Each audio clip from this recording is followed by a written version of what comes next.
नमस्कार जी सबको। मेरा नाम है दीपक और मेरे साथ हैं आनंद सर। तो हम लोग आनंद सर की लाइफ स्टोरी पे एक सीरीज बना रहे हैं और ये वीडियो उस सीरीज का 19th पार्ट है। तो अब तक हमने जो जर्नी देखी सर की, सर 2 साल लगभग शांति निकेतन रहे। उसके बाद सर को शांति निकेतन छोड़ना पड़ा। तो अभी तक सर ने बताया कि सर हैदराबाद में इन्हें एक अपॉर्चुनिटी मिली, हैदराबाद में एक जगह, और अब वहाँ से स्टोरी को हम कंटिन्यू करेंगे। मुझे ये पता है कि आगे सर ऋषि वैली में एज अ टीचर गए थे, तो उस स्टोरी की नींव शायद इधर डिस्कस होगी कि वो कैसे हुआ। हुँ। तो मुझे ऋषि वैली का पता कैसे चला? पहले तो जय कृष्णमूर्ति जी के बारे में कहाँ से पता चला? तो किसी ने मेरी टेबल पे एक किताब रखी थी, किसी दोस्त ने। हुँ, हुँ। उसका नाम था घाट भुलाना बाट बिनु, ये नाम था अजीब-सा। अ, आचार्य रजनीश। अच्छा। और वो 1 महीने तक पड़ी रही। उसने काफ़ी तारीफ़ की पर मेरा दिल ही नहीं किया उसको पलटने का। तो फिर मैंने पलटी, अब उसमें कहानी थी शुरू में ही। वो शो तो बहुत बढ़िया ढंग से बोलते हैं। तो उसमें उन्होंने जे कृष्णमूर्ति जी का ज़िक्र किया था और कुछ-कुछ ऐसा बोला मेरे ख़्याल से कि वो एनलाइटेंड तो हैं, लेकिन वो मदद नहीं कर पा रहे। तब मैंने कहा यार मैं क्यों ना जे कृष्णमूर्ति जी की ही किताबें पढूँ। क्योंकि ओशो हाँ, भी उन्हें पढ़ के। हाँ, अब ये तो ओशो बोल रहा है। हुँ, ओशो नहीं, उनका नाम था हुँ, रजनीश, हाँ जी। आचार्य रजनीश। हुँ, तो वहाँ मुझे पहली बार जानकारी मिली ये नाम, जे कृष्णमूर्ति। अब कृष्ण नाम था, तो याद रह गया जे कृष्णमूर्ति। तो लेकिन उनकी किताबें नहीं मिली मुझे वहाँ, जहाँ मैं, ये बात है जहाँ मैं लेक्चरर था और ये कोचिंग इंस्टीट्यूट जहाँ शुरू किया था, ये हरियाणा की हरियाणा बात। की बात है। हरियाणा की बात। ओके। अब जब मैं शांति निकेतन चला गया था, तो शांति निकेतन में मुझे वो मिली कृष्णमूर्ति नोटबुक, हाँ जी, बिना हाँ लासा जी, के घर में। हाँ जी। तो वो कृष्णमूर्ति जी से ज़रा गहरा परिचय था मेरा और वो किताब भी कमाल की है, हुँ, अनयूजुअल किताब है वो। हुँ, हुँ। उसमें वो अपने एक्सपीरियंसेस बताते हैं कुछ-कुछ। तो इसलिए भी इंटरेस्टिंग लगी क्योंकि कुछ-कुछ मुझे पहले हुए हुए थे, थे, तो खुद हुए। कुछ-कुछ पैरेलल उसमें था। मैंने कहा यार ये कौन आदमी है? जो भी है इंटरेस्टिंग है। अब उसके कुछ दिन बाद विद्या भवन हॉस्टल में एक मेरा दोस्त था, मैं उसका इंतज़ार कर रहा था। वो तैयार हो रहा था, हम कहीं जा रहे थे और मुझे एक लड़का दिखा, मतलब लड़का क्या 25-26 साल का होगा।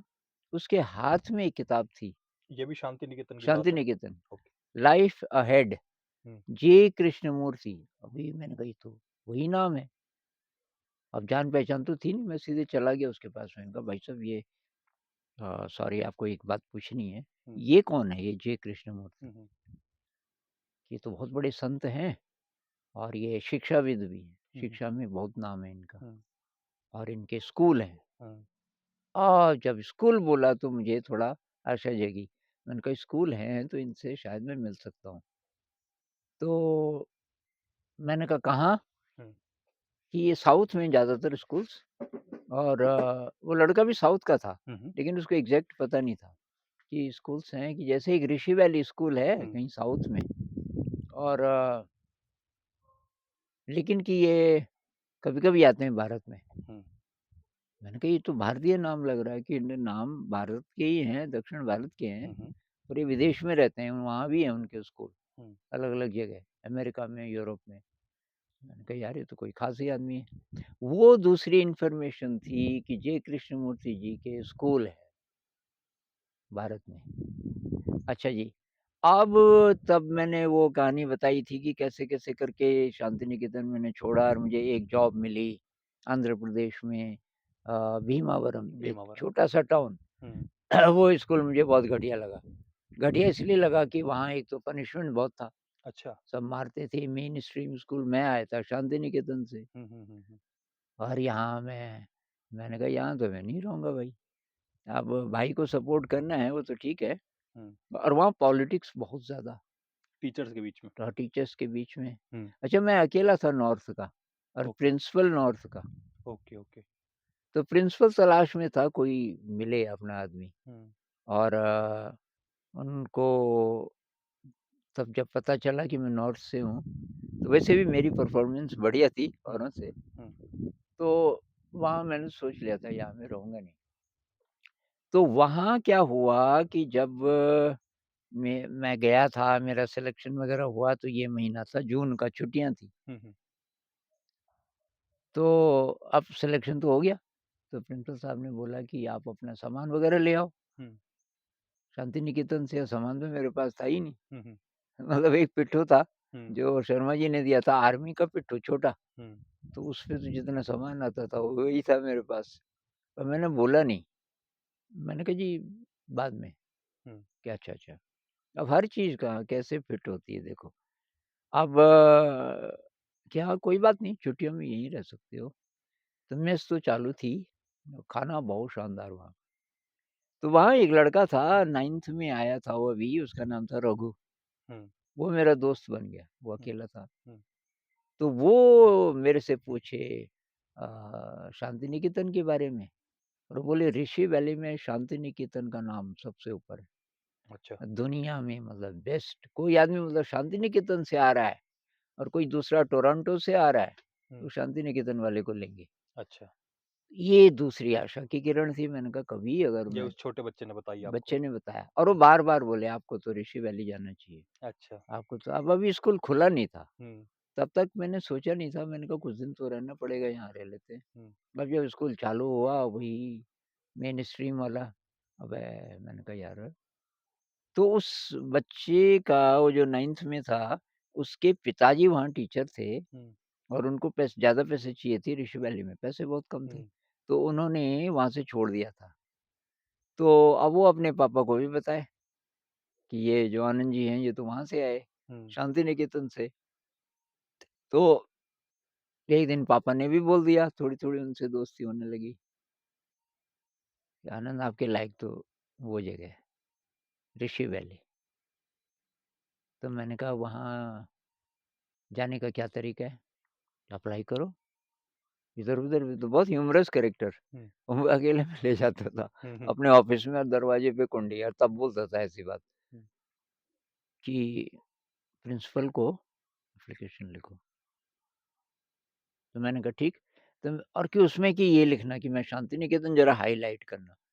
तो मैंने लिख दिया साहब, और शांति निकेतन में 2 साल में मैं क्या-क्या सीखा, टैगोर लिटरेचर से लेकर के उनकी पढ़ाने के तरीके, उस पे भी बात नहीं हुई हुँ, कि शांति निकेतन में मैंने पढ़ाई की, जो छोटे बच्चों को पढ़ाते हैं, हुँ, उसमें बहुत चीज़ें सीखा। तो वो सब मैंने मेंशन कर दिया। अब उनका टेलीग्राम आ गया, हुँ, 4-5 दिन बाद टेलीग्राम आ गया। उसने इधर-उधर देखा, हेडमास्टर ने, अजय, कमरे में ले गया, कुंडी लगा दी और टेबल के नीचे से पकड़ा रहा। मैंने कहा ये क्या है? टेलीग्राम, तेरे को बुला रहे हैं। अच्छा, मैंने कहा क्या, अच्छा क्या? ये जो प्रिंसिपल है तेरे को छोड़ेगा नहीं? हुँ, मैंने कहा कुछ झूठ बोलना पड़ेगा। हुँ, क्या बोलेगा? मैंने कहा मैं बोलूँगा मैं सामान लेने जा रहा हूँ, हुँ, शांति निकेतन, आगे मुश्किल है। पर तो मैंने कहा अच्छा रास्ता बताओ, यहाँ से जाना किधर है? हुँ, उसने कुछ-कुछ बताया, यहाँ से वहाँ बस और ये और वो। मैंने कहा ठीक है। मैंने कहा अब प्रिंसिपल से मिलते हैं पहले, तो मैं चला गया। कि आइए, आइए आनंद जी। हुँ, बैठ गए। मैंने कहा जी मैं सामान ले आता हूँ अपना। हाँ, हाँ, ठीक। मैं सोच भी रहा था, अब स्कूल भी खुल गया, काफ़ी दिन हो गए, तो कब जा रहे हो? मैंने कहा अभी चला जाता हूँ, देर क्या, अभी? प्लान किया हुआ है? मैंने कहा प्लान क्या करना है? बस में, ट्रेन में बैठना है, प्लान की क्या ज़रूरत है? अच्छा, अच्छा कितने दिन? मैंने कहा 7-8 दिन लग जाएँगे। तो वो उन्होंने बहुत धोखा समझा बाद में, एक तरह से था भी धोखा, हुँ, हुँ, क्योंकि वो मुझ पे बहुत ज़्यादा भरोसा कर रहे थे। भरोसा कर रहे थे कि हम मेरे लिए बिल्डिंग, ये बिल्डिंग जो बन रही है 2 रूम सेटअप, तुम हेडमास्टर बनोगे, ये हेडमास्टर की यहाँ नहीं रहेगा, अब यहाँ से भी ये जा रहा है कहीं, अच्छा, कोई और हायर सैलरी पे, हुँ, और तब हेडमास्टर की आप बनेंगे। आप नए तो हैं लेकिन क्या आप टैलेंटेड हैं वगैरह-वगैरह, ये सब लोग मानते हैं। हुँ, और मैंने कहा अच्छा, खैर निकल गया मैं। तो लेकिन कुछ-कुछ मेरी खुफियागिरी होने लगी कि छोड़ के तो नहीं जा रहा। मैंने कहा यार अब क्या होगा? तो मैंने क्या किया कि अपने कुछ कपड़े वहीं च कपड़े थे बहुत कम, तो वहीं छोड़ दिए और सूखने को। सूखने को वहाँ ताकि खिड़की से कोई देखे तो दिखें। और क्योंकि उन्होंने बोला इसने लाइब्रेरी की किताबें वापस कर दी हुँ, और इसने ये सारे बिल्स चुका दिए, धोबी का भी बिल दे दिया वगैरह-वगैरह, कहीं ये जा तो नहीं रहा? हुँ, तो फाइनली मैं अकाउंट्स में गया, मैंने कहा मैं जा रहा हूँ शांति निकेतन कुछ पैसे चाहिए। हाँ, कि आप अपनी पूरी सैलरी ले लो। मैंने कहा पूरी की ज़रूरत नहीं। हुँ, तो मैंने कुछ पैसे छोड़ दिए वहाँ, हुँ, हुँ, हुँ, जानबूझ के, हुँ, कि तभी सोचेंगे कि ये वापिस आएगा पैसे वापस लेके। हाँ, आएगा। ख़ैर किसी ने रोका नहीं, चला गया सीधे ऋषि वैली। उन्होंने भी इंटरव्यू लिया और वहाँ मैं कैसे निकला, वहाँ बड़े-बड़े दिग्गज मेरी इतनी अच्छी इंग्लिश थी नहीं। वहाँ बहुत पॉलिश्ड इंग्लिश हुँ, क्योंकि वो सारे ऐसे-ऐसे घरों के बच्चे ऋषि वैली में तो वो लिमिटेड नंबर लेते हैं। हुँ, 345 लेते थे उस ज़माने में, अच्छा। एक भी एक्स्ट्रा नहीं। और ये कोई ख़ास नंबर था 345? कि हर क्लास में इतने-इतने होने चाहिए। अच्छा। अब 3 बैठे थे पीछे वो तीनों टीचर्स थे इंग्लिश के पुराने। और मुझे उन्होंने एक किताब दी। हुँ, तो उसका नाम था उसमें पोएम्स थी, एक पोएम थी द ट्रेन। हुँ, तो वो सिलेबस में भी थी। उन्होंने वो किताब दी थी कि इसमें से कुछ भी, द ट्रेन। तो उसमें है ऐसा पहली लाइन मुझे अभी भी याद है, earth lies a violin to my bow. Train बोल रही है कि धरती वायलिन है और अ, मैं उसका और वो। मैं उसका बो हूँ हुँ, और फिर ये अलग-अलग म्यूज़िक निकलता है और कि जिस स्टेशन पे मैं रुकती नहीं, एक्चुअली तो रुकता नहीं, वो मेल हुँ, हुँ, जैसा है, हुँ, हुँ, तो वो चिल्लाता है और वहाँ जंगलों का वर्णन और इसका छोटी-सी पोएम हुँ, 3-4 स्टैन्ज़ास। तो उस उच्चारण मैंने मेरे पास एक डिक्शनरी थी हुँ, उच्चारण वाली। तो मैंने हर शब्द का मुझे वहीं खतरा था कहीं मेरा उच्चारण गड़बड़ ना हो हुँ, हुँ, किसी शब्द का, वो तो सारा मैंने ठीक कर लिया। तो मैंने एक बार पढ़ दी, तो मैंने कहा भई इसमें कोई ऐसी लाइन है जिसका आपको मीनिंग नहीं पता? सबको पता ही था। मैंने कहा यार मैं कन्फ्यूज़्ड हूँ, मुझे नहीं समझ आया। सारे हँसे। मैंने कहा ये ट्रेन कैसे बोल सकती है? मतलब ये आप बच्चों को पढ़ा रहे थे। बच्चों को पढ़ा मतलब रहा हूँ, एज़ अ इंटरव्यू आपको ये टास्क दिया गया टास्क दिया कि गया। आप सीधा क्लास में एक हाँ, क्लास लेके देखो। हाँ। तो ये 10th के थे, 9th के थे पता नहीं। हुँ, मैंने कहा ट्रेन कैसे बोल सकती है? ट्रेन बोल रही ना, द ट्रेन उसका नाम ही था। हुँ, एक हँसा कि sir the train is a symbol. Okay. मैंने सिंबल लिख दिया ब्लैक बोर्ड पे। मैंने कहा ये क्या होता है? सर सिंबल, सिंबल का मतलब कि वो नहीं है, उसका मीनिंग कुछ और है। हुँ, तो मैंने कहा आप ये कहना चाह रहे हैं कि ये ट्रेन नहीं, कुछ और? हुँ, कि हाँ। तो मैंने कहा ये जो अर्थ है वो भी कुछ और? कि हाँ। तो मैंने कहा ये जो स्टेशन जिस पे नहीं रुकती वो भी कुछ और, जंगल भी कुछ और। तो इस कविता में जितने शब्द हैं, जितनी बातें बोली गई हैं सब सिम्बॉलिक है। तो मैंने 4 लाइनें दे दी, पहली मैंने कहा इनका मीनिंग क्या है तब? ये मत बोलो कि ट्रेन बोल रही है, आप बोल रहे हो सिंबल है। हुँ, किसका सिंबल है वो बोलो। साहब इतना सन्नाटा और तब मैंने कहा बोलो। एक ने कुछ बोला, एक ने कुछ बोला, एक ने कुछ बोला। फिर मैंने दूसरा पीस दे दिया। तो उन्होंने बोला था 50 मिनट, 50 मिनट पता नहीं कब पूरे हो गए। तो फिर फाइनली मैं जब जाने लगा, तो मैंने कहा भई this is the power of poetry. उसमें जो मीनिंग है, वो ज़रा गहरे होता है। अब ऐसा किसी ने बताया नहीं था पहले, इस तरीके से डिस्कस नहीं हुआ होगा। एक लड़का था उसने बोला कि सर 1 मिनट। मैंने कहा क्या? आपकी क्या इंटरप्रिटेशन है? आपने बताया नहीं। तो ये बात किसी ने नहीं बोली थी अभी तक। हुँ, मैंने कहा यार ये लव पोएम है मेरे ख़्याल से। ओके। लव पोएम है? मैंने कहा ये जो ट्रेन है ये लवर है।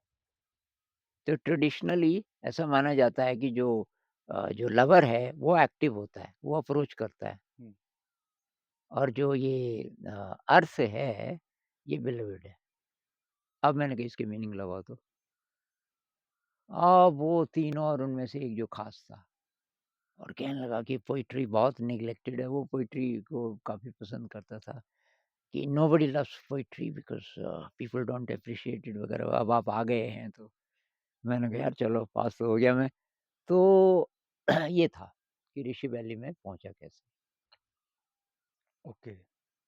मैं जैसे आपने ये 2 इंस्टांसेस बताए कि उस बच्चे ने आपको बोला हुँ, कि सर आपको तो ऋषि वैली में होना चाहिए हुँ, और सेम उनके फादर ने बोला। हुँ, हुँ। ऐसा आपको क्या लगता है कि उन्हें आपके अंदर क्या दिख गया कि उन्होंने इतना हुँ। एफर्ट लगाए या आपको पुश करा ऋषि वैली जाने के वो लिए? शांति निकेतन के बारे में जो सुना उन्होंने और कुछ-कुछ चीज़ें सिमिलैरिटीज़ रही होंगी कुछ। दूसरी बात शांति निकेतन के कुछ लोग ऋषि वैली में पहले से थे, तो वो जानते थे दोनों। तो रफ़ली जानते थे कि शांति निकेतन कैसी जगह है। और ये शिक्षा से जुड़े हुए जो लोग हैं, ख़ासकर प्रयोगधर्मी लोग, वो जानते हैं। क्योंकि टैगोर जी से बड़ा नाम कोई है नहीं शिक्षा में, जिन्होंने प्रयोग किए हों खुद। बाकी जो लोग हैं उन्होंने बोला, ख़ास कर नहीं पाए। बोला तो गांधी जी ने भी बेसिक तालीम कर नहीं पाए, उनके पास टाइम ही नहीं था। पर पूरा विज़न क्या था गांधी जी का पता नहीं। अरबिंदो जी ने एक्चुअली खुद कुछ नहीं किया, वहाँ जो उन्होंने फ़िलॉसफ़ी दी, वैसे ही जय कृष्णमूर्ति जी ने एक्चुअली कुछ नहीं किया, कभी कोई क्लास नहीं पढ़ाई, कोई अच्छा, मटीरियल तैयार नहीं किया, ओके, ओके, कभी ओके। नहीं। ये अकेले टैगोर जी थे जो कि एक तरफ तो ये लोग एनलाइटेंड थे तो वो भी थे, हुँ, एनलाइटेंड थे, हुँ, उनके एक्सपीरियंसेस हुँ, उन्होंने कहीं बताए हैं। हुँ, दूसरी बात इनको तो नोबेल अवार्ड भी मिला था हुँ, और इतने प्रकार के टैलेंट, क्योंकि जो बाकी शिक्षाविद हैं उनमें से साहित्य वाला कोई नहीं था। साहित्य लिखने वाला, पोएट्री लिखने वाला, म्यूज़िशियन, ड्रामेटिस्ट उनमें से कोई नहीं था। और इसके ऊपर टैगोर जी ने टेक्स्ट बुक्स लिखी, कक्षा 1 के लिए भी, अच्छा, पाठा भवन के लिए भी टेक्स्ट बुक्स लिखी, नाइस, नोबेल अवार्ड मिलने के बाद। Nice, nice. उन्होंने नहीं माना कि नोबेल अवार्ड मिल गया तो अब मैं ये ऐसे-ऐसे साहब काम बन गए अब। ये ऐसे काम क्यों करूँ? नहीं। और मैंने यहाँ हमारे एपीवी स्कूल में देखा कि आपने भी लगभग बच्चों के लिए मटेरियल प्रिपेयर करा है, आप क्लासेस भी पढ़ाते हैं। हुँ, तो क्या ये कहीं न कहीं वहाँ से इंस्पिरेशन आपको मिली? बिल्कुल, बिल्कुल। बिल्कुल, टैगोर जी मेरे आदर्श रहे इसमें। मैंने कहा यार ये इतना बड़ा आदमी, पूरी दुनिया जिसको जान रही है, भारत का पहला व्यक्ति जिसको साहित्य में ये मिला नोबेल अवार्ड और कक्षा 1 के लिए वो पतली-पतली किताबें लिख रहा है। कमाल की बात इतनी मतलब डाउन टू अर्थ एकदम प्रैक्टिकल और एकदम आइडियलिस्ट। तो आइडियलिज़्म को इस प्रैक्टिकैलिटी दुनिया ज़रूरी है। में, इन कंडीशंस में, प्रैक्टिस में कैसे बदलना है, ये टैगोर जी ने सिखाया। ये मतलब वैसे मैं यहाँ अपना अनुभव इस चीज़ में शेयर करना चाहूँगा कि मैंने जब यहाँ जॉइन करा हुँ, या जब मेरे मन से आया, तो ये बहुत बड़ा वो था कि हम आइडियोलॉजीज़ बहुत जगह पढ़ते हैं हुँ, कि ऐसा आइडियल स्कूल होना चाहिए, ऐसा स्टूडेंट्स को पढ़ाना चाहिए, ऐसे टीचर्स होने चाहिए, मतलब ब्ला ब्ला ब्ला। पर वो सिर्फ थ्योरीज हैं। हुँ, हुँ, हुँ, जब मैंने यहाँ देखा मुझे दिखा कि ठीक है कि मे बी मतलब भले यहाँ 70 बच्चे हैं, हुँ, कि हम चाहते भी यही हैं कि मतलब हुँ, स्कूल में 70-80 बच्चे हो ज़्यादा से ज़्यादा। हुँ, पर यहाँ वो चीज़ें हो रही हैं हुँ, हुँ, कि मेडिटेशन के बारे में बताया नहीं जा रहा है कि ऐसी कोई चीज़ होती है जिससे शांति मिलती है। हुँ, बच्चे डेली कर रहे हैं। म्यूजिक के क्रिएटिविटी के बारे में बताया नहीं जा रहा है कि इससे लेफ्ट और राइट ब्रेन बैलेंस हो जाता है हुँ, और हेल्प मिलती है। यहाँ डेली हो हुँ, रहा है। हुँ, हुँ, तो हुँ, मतलब इस चीज़ के लिए मैं आपको बहुत मतलब ये बहुत कमेंडेबल जॉब है जो आपने हुँ, करा है। हुँ, हुँ। It is very beautiful. इसमें काफ़ी हद तक वही है प्रेरणा। शांति निकेतन की। ठीक है। तो इस वीडियो में सर इतना रखते हैं। हुँ। आगे हम और इस जर्नी को कंटिन्यू करेंगे। ठीक है। Thank you.